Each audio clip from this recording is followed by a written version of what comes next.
நேயர்கள் அனைவருக்கும் அன்பான வணக்கம். இந்த தொகுப்புல தை மாதம் நமக்கு எப்படிப்பட்ட பலன்கள்லாம் கிடைக்கும் அப்படின்னு பார்க்கலாம். தை மாதம் தமிழ் மாதத்தின் 10வது மாதம், அதாவது 2024ஆம் வருடத்தின் தமிழ் மாதத்துக்கு இது முதல் மாதம் அப்படின்னு கூட சொல்லலாம். தை மாதம் 1ஆம் தேதி முதல் 21ஆம் தேதி வரைக்கும் இருக்கு. ஜனவரி மாதம் 15ஆம் தேதி முதல் பிப்ரவரி மாதம் 12ஆம் தேதி வரைக்கும் இந்த தை மாதம் இருக்குது. ஆங்கில மாதத்துக்கு பொதுவாகவே நம்ம எந்த ஒரு நல்ல செயலையும் நம்ம ஆரம்பிக்கிறதுக்கு தை மாதத்தில் ஆரம்பிக்கிறது தான் வழக்கம். இந்த தை மாதத்தில் தான் சூரியன் தன்னுடைய வடதிசை பயணத்தை தொடங்குறாரு. உத்தராயணிய காலம் அப்படிங்கிறது ஆரம்பமாக போகுது. தேவர்களோட உலகுக்கு தட்சிணாயனம் எனப்படும் 6 மாத இரவு காலம் முடிஞ்சு 6 மாத பகல் காலம் அப்படின்னு சொல்லக்கூடிய உத்தராயண காலம் ஆரம்பமாக போகுது. இதுவே இந்த தை மாதத்தோட பெருமை அப்படின்னு கூட சொல்லலாம். ஆடி மாதத்தில் விதைச்ச நெல்லெல்லாம் தை மாதத்தில் தான் அறுவடை செய்வாங்க. அந்த அறுவடை செஞ்ச நெல்லில் தான் தை பொங்கல் அன்று புது அரிசியில் பொங்கல் செய்து சூரிய பகவானுக்கு படைப்பாங்க. அதே மாதிரி கடவுளுக்கு நன்றி சொல்லும் விதமாகவும் இருக்கும் இந்த தைப்பொங்கல். இந்த தை மாதத்தில் ஏகப்பட்ட விசேஷங்கள் அப்படிங்கிறது இருக்கு.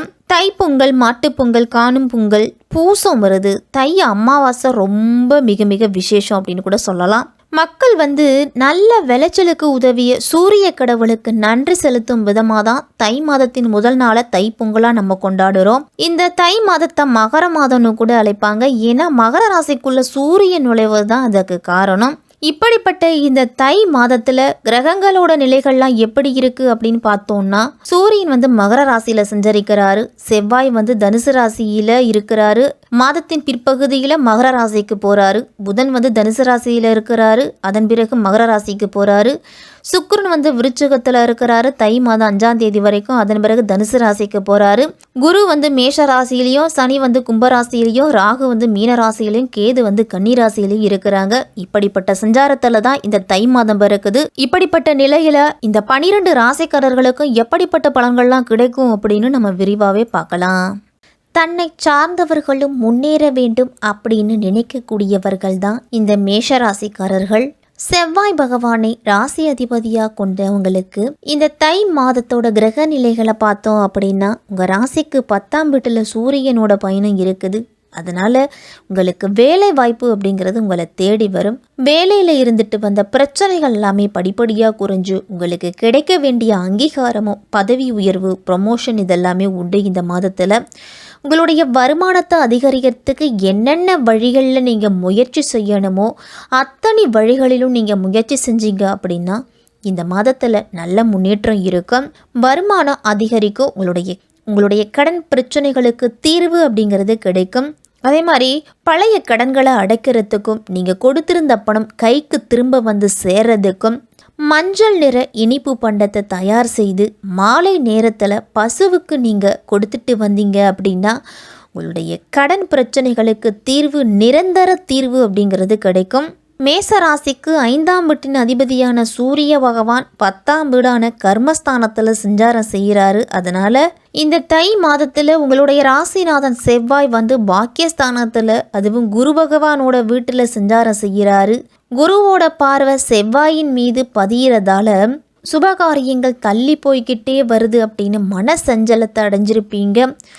உங்களுடைய துணிவையும் தன்னம்பிக்கையும் இழக்க வேண்டாம். இந்த தை மாதத்தில் உங்களுக்கு தொட்டது துலங்கும் தொல்லைகள் எல்லாமே அகலும். லாபஸ்தானத்தில் சனியின் ஆதிக்கத்தில் உங்களுடைய பொருளாதார நிலை அப்படிங்கிறது சிறப்பாகவே இருக்கும். அந்த பொருளாதார நிலையில் நீங்கள் உச்சம் பெறுவீங்க. தொழிலெல்லாம் விரிவுபடுத்தும் முயற்சியில் ஈடுபடுவீங்க. அந்த முயற்சியில் சிறு சிறு தடைகள், தடங்கல்கள் இது எல்லாமே இருக்கும். எந்தளவு கடின உழைப்பை போடுறீங்களோ அந்தளவு முன்னேற்றம் அப்படிங்கிறது உண்டு. மேசராசிக்காரர்களுடைய அடையாளம் அப்படிங்கிறது இந்த மாதத்தில் தெரியும். தொழில் துறையில் இருக்கிறவங்களாம் அவங்களோட இலக்குகளை அடையிறதுக்கு அனைத்து வழிகளிலும் உதவிகள் அப்படிங்கிறது உண்டு. அரசு பணிகளில் ஈடுபட்டு இருக்கிறவங்களுக்கெல்லாம் நல்ல முயற்சி செஞ்சீங்க அப்படின்னா எந்த அளவு முயற்சி செய்கிறீங்களோ அந்த அளவு வெற்றி உண்டு. வேலைக்காக காத்திருக்கும் மேசராசிக்காரர்களுக்கெல்லாம் தை மாதத்தின் பிற்பகுதியில் நல்ல வேலைவாய்ப்பு கிடைக்கும். தொழில் தொடர்பான விஷயங்களால் வெளியூர், வெளி மாநிலம், வெளிநாடு செல்றதுக்கு கூட வாய்ப்புகள் அப்படிங்கிறது கிடைக்கும். இந்த கிடைக்கின்ற வாய்ப்பை நீங்கள் பயன்படுத்திக்கிறது நல்லது. புதிதாக தொழில் தொடங்கக்கூடியவர்கள்லாம் உங்களுடைய தொழிலில் கூடுதல் கவனத்தை செலுத்தணும். அதே மாதிரி வரவு செலவு கணக்கை எல்லாத்தையுமே குறித்து வச்சுக்கிறது நல்லது. ₹1 நம்ம செலவு பண்ணினாலும் அதை எழுதி வச்சுக்கணும். அப்போ தான் நம்மளுடைய போட்ட முதலீடு எப்படி இருக்கோ, நம்மளுடைய தொழிலில் நல்ல லாபம் வருதா இல்லை நஷ்டம் வருதா அப்படின்னு நம்மளால் கணிக்க முடியும். தேவையில்லாத பொழுதுபோக்கு, தேவையில்லாத மனக்குழப்பத்தை எல்லாத்தையும் நீங்கள் தவிர்த்துக்கணும். கூட்டுத்தொழில் செய்கிறவங்களுக்கெல்லாம் நண்பர்கள், பங்குதாரர்கள் மூலம் உங்களுக்கு நல்லது நடக்கும். குடும்பத்திலலாம் உறவுகளை பொறுத்த வரைக்கும் வாழ்க்கை துணையோடு உங்களுடைய நேரத்தை நீங்கள் செலவிடுறதுக்கெல்லாம் வாய்ப்பு இருக்குது. அதனால் தம்பதியர்களுக்கு இடையே இருந்துட்டு வந்த கருத்து வேறுபாடுகள் எல்லாமே குறையும். உங்களுடைய வார்த்தைகளில் மட்டும் நிதானம் அப்படிங்கிறது தேவைப்படும். மேசராசிக்காரர்களுக்கெல்லாம் ஆரோக்கியத்திலலாம் சில சிக்கல்கள் அப்படிங்கிறது வரலாம். சிலருக்கெல்லாம் கை கால் வலி, முதுகு வலி, மூட்டு வலி போன்ற பிரச்சனைகள்லாம் வரும். உங்களுடைய நோய் எதிர்ப்பு சக்தியை அதிகரிச்சுக்கிறது தான் மேசராசிக்காரர்களுக்கெல்லாம் நல்லது. மாதத்தின் தொடக்கத்திலேயே சனி பகவான் லாபஸ்தானத்தில் சஞ்சரிக்கிறாரு. உங்கள் ராசியை பொறுத்த வரைக்கும் லாபஸ்தானத்துக்கு அதிபதி சனி தான். அவர் தன் சொந்த வீட்டில் அதுவும் பலம் பெற்று சஞ்சரிக்கிறாரு. இந்த நேரம் உங்களுக்கு புதிய ஒப்பந்தங்கள்லாம் தொழிலில் கிடைக்கும். ஒரு காலத்துலலாம் பணம் இல்லையே அப்படின்னு கையில் இருந்த காசு எல்லாமே செலவழிஞ்சிருச்சு.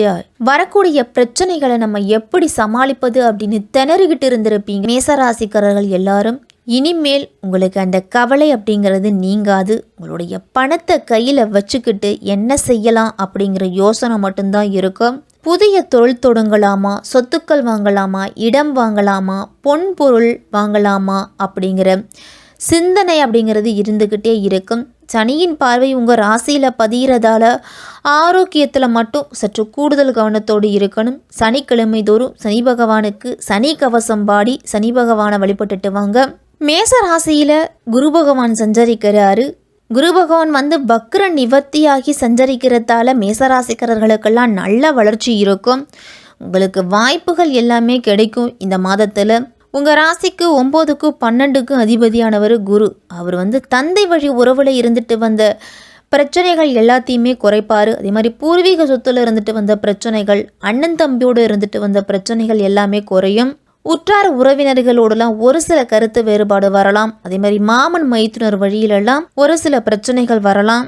ரொம்ப நாளாக வேலைக்கு முயற்சி செஞ்சுக்கிட்டே இருக்கேன், அந்த வேலை கிடைக்கல அப்படின்னு மேசராசிக்காரர்கள் எல்லாரும் புலம்பிக்கிட்டு இருப்பீங்க. இந்த மாதத்தில் நீங்கள் முயற்சி செய்தீங்க அப்படின்னா அதற்குண்டான பலன் உண்டு. அதே மாதிரி வாகன யோகம் அப்படிங்கிறது உண்டு. மேசராசிக்காரர்களுக்கெல்லாம் இந்த மாதத்தில் வாகனங்கள் அடிக்கடி உங்களுக்கு செலவு வச்சுக்கிட்டே இருக்கும். இல்லை அப்படின்னா இரவு நேர பயணத்தை முடிஞ்ச வரைக்கும் தவிர்த்துக்கணும். தை மாதம் 5ஆம் தேதி தனுசு ராசிக்கு சுக்கிரன் போகிறாரு. குடும்பஸ்தானத்துக்கு அதிபதியான சுக்கிரன் பாக்கியஸ்தானத்தில் இருக்கும் பொழுது உங்களுக்கு சுபகாரியங்கள்லாம் நடக்கும் இல்லத்தில். இது மாதிரி யாருக்காவது வாக்கு கொடுத்தீங்க அப்படின்னா அந்த வாக்கை காப்பாற்றுறதுக்கு நீங்கள் கடுமையாக உழைப்பீங்க. பழைய கடன்களை நீங்கள் வசூல் செய்யலாம். யாருக்காகவும் கடன் கொடுப்பதை தவிர்த்துக்குங்க. ஷூரிட்டி கையெழுத்து போடுறது, ஜாமீன் கையெழுத்து போடுவது, இதை எல்லாத்தையும் தவிர்த்துக்கணும். உங்களுடைய வாழ்க்கை துணைக்கெல்லாம் படிப்புக்கு ஏற்ற வேலைக்கு முயற்சி செஞ்சிட்டு இருந்தீங்க அப்படின்னா இந்த மாதத்தில் கிடைக்கலாம். குடும்பத்தில் ஒருவர் மற்றும் மற்றவர்களால் உங்களுக்கு நிதி பிரச்சனை அப்படிங்கிறது தீரும். இந்த மாதத்தில் தை மாதம் 13ஆம் தேதி மகர ராசிக்கு புதன் போகிறாரு. அதனால் புத ஆதித்ய யோகம் அப்படிங்கிறது மேசராசிக்காரர்களுக்கெல்லாம் வருது. உங்களுடைய குழந்தைகளுக்காக, கல்விக்காக எந்த முயற்சி எடுத்தாலும் அந்த முயற்சியில் நல்ல வெற்றி கிடைக்கும். சமுதாயத்தில் உங்களுடைய மதிப்பும் மரியாதையும் உயரும். பிள்ளைகளால் நீங்கள் பெருமைப்படுவீங்க. 10 பேர் உங்களுடைய பிள்ளைகளை பார்த்து பொறாமைப்படக்கூடிய அளவுக்கு கூட அவர்களோட வளர்ச்சி அப்படிங்கிறது இருக்கும். உத்தியோகத்தில் இருக்கிறவங்கெல்லாம் தற்காலிக பணியில் இருக்கிறவங்களுக்கு நிரந்தர பணி வாய்ப்பு அப்படிங்கிறது உண்டு. இந்த மாதத்தில் உங்களுடைய பிள்ளைகளோட எதிர்காலத்தை பற்றி நீங்கள் அவ்வப்போது கனவு காண்பீங்க. உங்களுடைய கனவு நிச்சயம் பலிக்கும். மேசராசிக்காரர்களுக்கெல்லாம் பொது வாழ்க்கையில் இருக்கிறவங்களுக்கெல்லாம் நல்ல பதவிகளும் பொறுப்புகளும் கிடைக்கும். மக்களுக்கு உங்களால் முடிஞ்ச நல்ல உதவிகளை செய்யுங்க. பொது வாழ்க்கையில் இருக்கிறவங்களுக்கெல்லாம் தை மாதம் 21ஆம் தேதி மகர ராசிக்கு செவ்வாய் உச்ச வீடு அப்படின்னு சொல்லலாம்.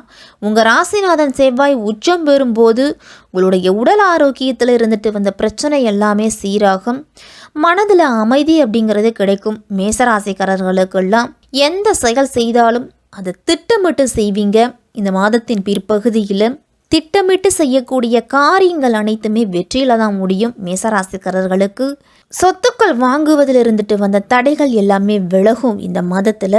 அதே மாதிரி வீட்டிற்கு தேவையான எலக்ட்ரானிக்ஸ் பொருட்கள் வாங்குறது அல்லது ஒரு பெயிண்ட் அடிக்கிறது இல்லை ஒரு கேட்டு போடுறது, இந்த மாதிரி ஏதாவது ஒன்று நம்மளோட இல்லத்துக்காக செய்வீங்க.